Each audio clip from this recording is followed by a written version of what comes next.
welcome to the class. In the last class we are discussing about what is partnership and what are all the features of partnership. Okay, so in the features of partnership we are discussing about formation of partnership, liability of partnership and then risk bearing.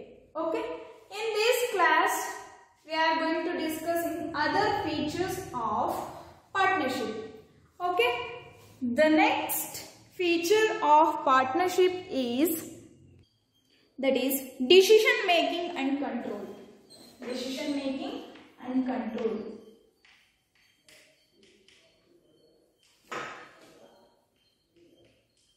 Decision making and control. So, in decision making and control, the partners share among themselves the responsibilities of decision making and control day-to-day activities. Okay. ಒಂದು business ಇದೆ ಅಂತಂದ್ರೆ ಅಲ್ಲಿ ನಿರ್ಧಾರಗಳನ್ನ ಕೈಗೊಳ್ಳಬೇಕಾದ್ರೆ ಇಲ್ಲಿ ಒಬ್ಬನೇ ವ್ಯಕ್ತಿ ಇರೋದಿಲ್ಲ. ನಾವು ಸೋಲ್ ಪ್ರೊಪ್ರೈಟರ್ಶಿಪ್ ಗೆ ಕಂಪೇರ್ ಮಾಡೋದಾದ್ರೆ ಅಲ್ಲಿ ಒಬ್ಬನೇ ವ್ಯಕ್ತಿ ಇರ್ತಿದ್ದ, ಏನೇ ಡಿಸಿಷನ್ ಇದ್ರು ಅವನೊಬ್ಬನೇ ತಗೊಂತಾ ಇದ್ದ. ಸೊ ಇಲ್ಲಿ ಪಾರ್ಟ್ನರ್ಶಿಪ್ ಅಲ್ಲಿ ಹಂಗಾಗೋದಿಲ್ಲ, ತುಂಬಾ ಜನ ಪಾರ್ಟ್ನರ್ಸ್ ಇರ್ತಾರೆ. ಸೊ ಎಲ್ಲಾ ಪಾರ್ಟ್ನರ್ಸ್ ಕೂಡ ಡಿಸ್ಕಸ್ ಮಾಡಿ ಒಂದು ಡಿಸಿಷನ್ ನ ತಗೊಂತಾ ಹೋಗ್ತಾರೆ. ಮತ್ತೆ ಡೇ ಟು ಡೇ ಆಕ್ಟಿವಿಟೀಸ್ ಏನೆಲ್ಲ ಇರುತ್ತೆ, ಆಕ್ಟಿವಿಟೀಸ್ ನ ಕೂಡ ಎಲ್ಲಾ ಪಾರ್ಟ್ನರ್ಸ್ ಸೇರಿ ಮಾಡ್ತಾ ಹೋಗ್ತಾರೆ. ಓಕೆನಾ?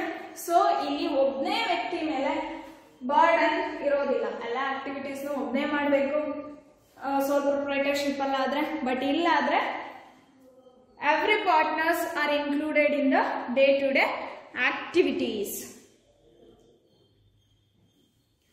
So, if taking any decision like production, that may be selling, that may be distribution or anything, the decision making by all the partners and controlling the activities by all the partners. Okay. Next feature is continuity. Continuity.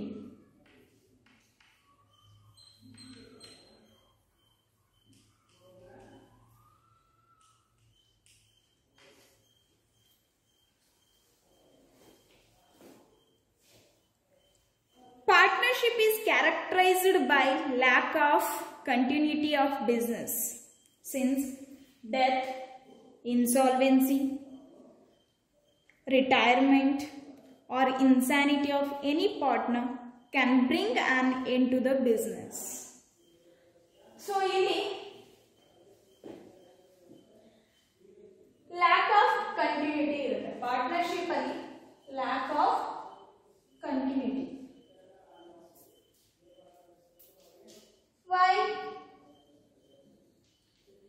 Why? Because of here, if any person, any partner, death or taken retirement or insolvency or insanity, anything happens in that time, remaining partner can be wind up the business or close the business, or otherwise if the partners desire to continue the business, they can take the new agreement then run the business. Okay.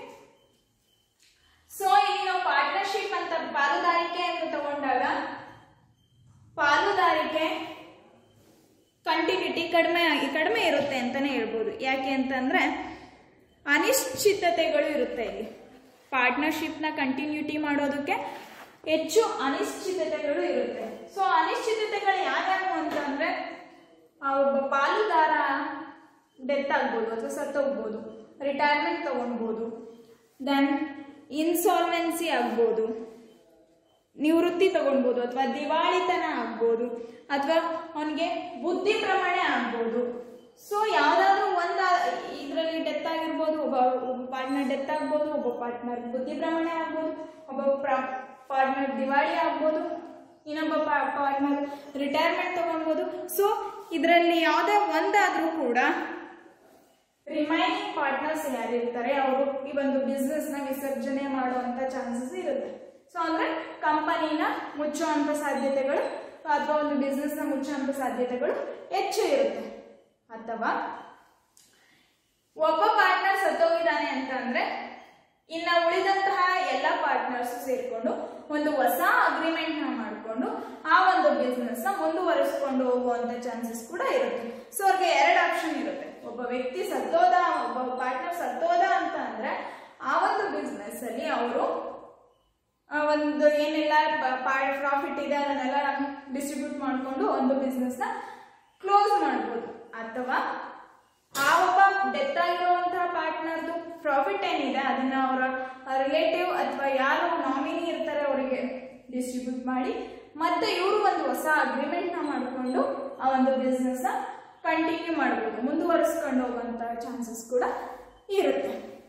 Okay, then 6th point of feature is number of partners. Number of partners.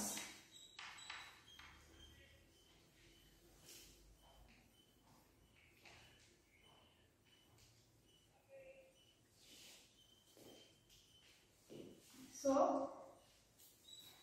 ಎಷ್ಟು ಜನ partners ಇರಬೇಕು ಅಂತಾದ್ರೆ partnership ಅಲ್ಲಿ ಅಂದ್ರೆ the minimum number of partners is 2. Minimum number of partner is 2.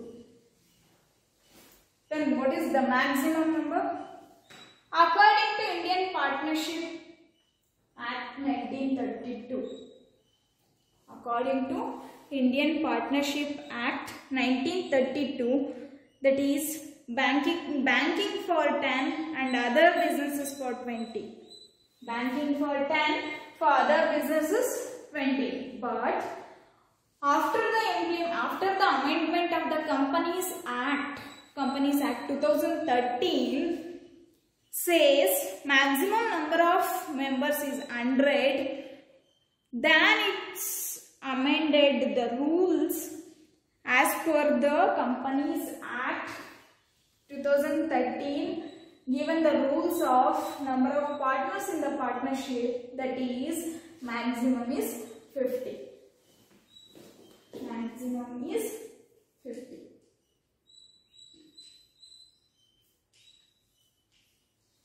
Okay.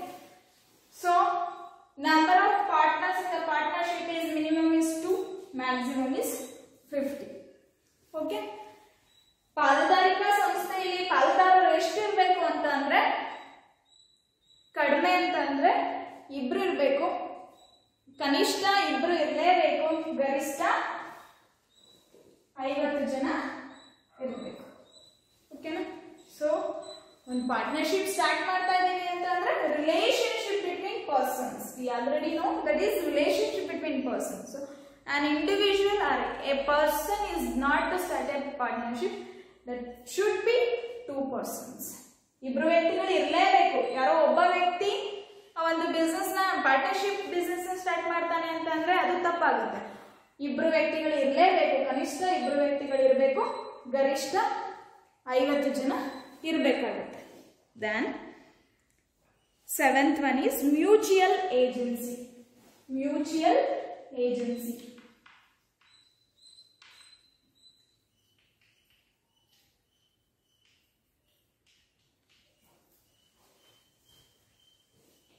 Yes, the definition of partnership highlights the fact that is business carried on by all or any one of the partner acting for all. So, ನಮಗೆ already ಗೊತ್ತು, ನಮಗೆ definition ಏನು ಅಂತ ಗೊತ್ತು. Indian partnership act ಏನು ಹೇಳುತ್ತೆ ಅಂತಂದ್ರೆ relationship between person who have agreed to share the profit of the business carried on by all or any one of them acting for all ಅಂತ ಹೇಳ್ತಾರೆ. ಅಂದ್ರೆ ಎಲ್ಲರೂ ನಿರ್ವಹಿಸುವ ಅಥವಾ ಯಾರಾದರೊಬ್ಬರು ಎಲ್ಲರಿಗಾಗಿ ನಿರ್ವಹಿಸುವ ವ್ಯವಹಾರವೆಂದು ಈ ಅಂಶ ಹೇಳ್ತಾ ಹೋಗುತ್ತೆ. ಸೊ ನಾವು ಡೆಫಿನೇಷನ್ ಅಲ್ಲಿ ಆಲ್ರೆಡಿ ನೋಡಿದ್ದೀವಿ. ಯಾರಾದರೂ ಒಬ್ಬ ವ್ಯಕ್ತಿ ಆ ಒಂದು ಬಿಸ್ನೆಸ್ ನ ನಡೆಸಬಹುದು, ಎಲ್ಲರೂ ಅದರಲ್ಲಿ ಇರ್ತಾರೆ, ಅಥವಾ ಎಲ್ಲರೂ ಸೇರಿ ಒಂದು ವ್ಯವಹಾರವನ್ನ ನಡೆಸೋ ಅಂಥದ್ದನ್ನ ನಾವೇನಂತ ಕರಿತೀವಿ, ಪಾಲುದಾರಿಕೆ ಅಂತ ಹೇಳಿ ಆಲ್ರೆಡಿ ಹೇಳಿದ್ದೀವಿ. ಈ ರೀತಿ ನೋಡೋದಾದ್ರೆ ಪ್ರತಿಯೊಬ್ಬ ಪಾರ್ಟ್ನರ್ ಕೂಡ ಒಂದು ಪಾರ್ಟ್ನರ್ಶಿಪ್ ಫಾರ್ಮ್ ನ ಪಾಲುದಾರನಾಗಿರ್ತಾನೆ, ಆ ಒಂದು ಸಂಸ್ಥೆಯ ಪ್ರತಿನಿಧಿ ಆಗಿರ್ತಾನೆ, ಆ ಒಂದು ವ್ಯವಹಾರದ ಯಜಮಾನ ಆಗಿರ್ತಾನೆ. ಪ್ರತಿಯೊಬ್ಬ ಪಾಲುದಾರನು ಕೂಡ ಎಲ್ಲಾ ಕಾರ್ಯಗಳಲ್ಲಿ ಪ್ರತಿನಿಧಿಸುವಂತಹ ಒಂದು ಅಧಿಕಾರವನ್ನ ಹೊಂದಿರ್ತಾನೆ. ಸೊ ಯಾವುದೇ ಚಟುವಟಿಕೆ ಆಗಿರಲಿ ಅಲ್ಲಿ ತನ್ನನ್ನು ತಾನು ತೊಡಗಿಸಿಕೊಳ್ಳುವಂತಹ ಒಂದು ಅಧಿಕಾರವನ್ನ ಹೊಂದಿರ್ತಾನೆ. ಸೊ ಪಾರ್ಟ್ನರ್ಶಿಪ್ ಅಂತಂದ್ರೆ ಎಲ್ಲರೂ ಸೇರಿ ಮಾಡುವಂತಹ ಒಂದು ಆಕ್ಟಿವಿಟಿ ಆಗಿರುತ್ತೆ. That's why that is we are called it as mutual agency.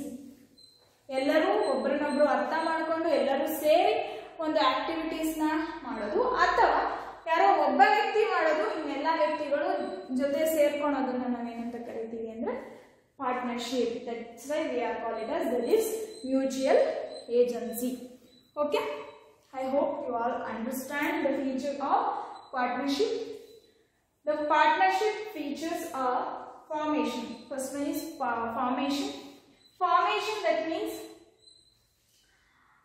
partnership form of business started according to the legal agreement of the partners. So, partnership started according to the legal agreement among the partners. Then partners' liability in the partnership form is unlimited. If the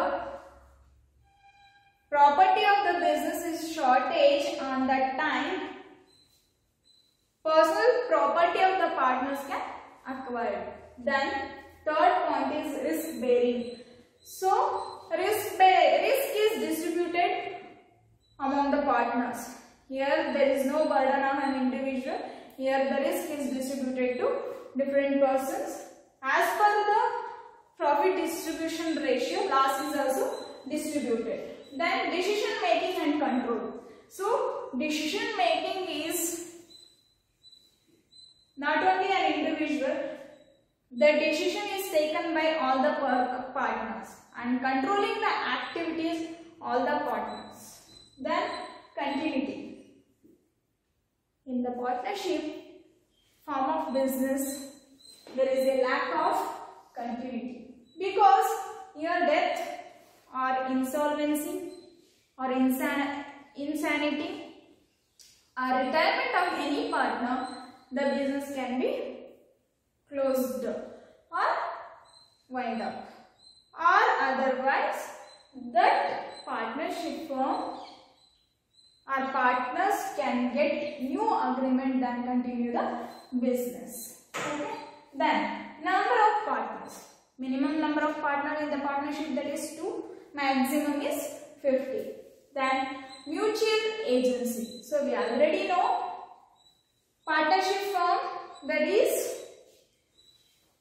relationship between person agree to share the profit carried on by all or any one of them. So ಇಲ್ಲಿ ಒಬ್ಬನೇ ವ್ಯಕ್ತಿ ಎಲ್ಲರೂ ಸೇರಿ ಒಂದು ಕೆಲಸ ಕಾರ್ಯಗಳನ್ನ ಮಾಡೋದಾಗಿರ್ಬೋದು, ಅಥವಾ ಒಬ್ಬ ವ್ಯಕ್ತಿ ಮಾಡಿ ಎಲ್ಲರೂ ಪ್ರತಿನಿಧಿಸೋದನ್ನ ನಾವೇನಂತ ಕರಿತೀವಿ ಅಂದ್ರೆ ಪಾರ್ಟ್ನರ್ಶಿಪ್ ಅಂತ ಕರಿತೀವಿ.